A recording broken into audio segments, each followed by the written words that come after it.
Okay, so hello friends. Myself, Dr. Ankit from AIMS New Delhi, and I was going through this news. It is around 3 to 4 days back, and it says like 22-year-old kabaddi player lost his life to rabies, and he was bitten by or scratched by a puppy that he was rescuing around 2 to 3 months back in March, and symptoms developed late, and within days he lost his life. Now, this is very typical of rabies, first of all, and it is very sad to know that we have lost such a young asset.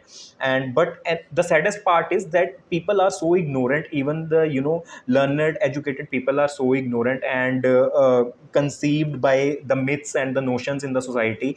um, First of all, I'll tell you, if even if the dog is a pet or not, you have to give a first aid. Even a vaccinated dog could be carrying a rabies virus. ठीक है, this history is very very in sync with rabies, that symptoms develop late because the incubation period itself ranges from about 5 days to 90 days, and in some cases it can even extend to a year because rabies virus is slow to migrate through the nerves from the site of the bite. Rabies virus is very slow to migrate and it reaches your nervous system, and then the symptoms start manifesting.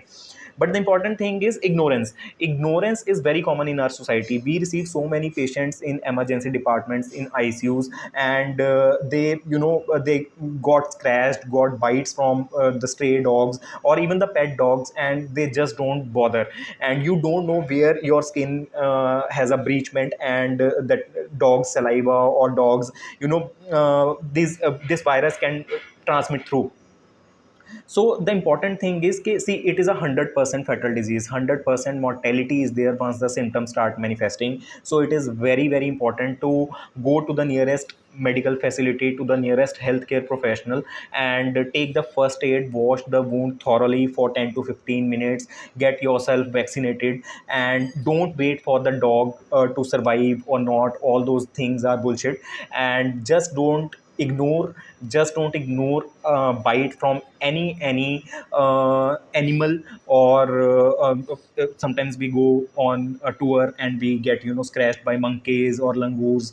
And I'll say, I'll again repeat, this is a 100% fatal disease. And just don't ignore yourself or any other person in your family or your surroundings or your friend circle that you come across, and visit to the medical specialty as early as possible so that you can take the necessary steps at the earliest. And please share this video with your friends, colleagues and family to spread the awareness, and follow for more. Thank you.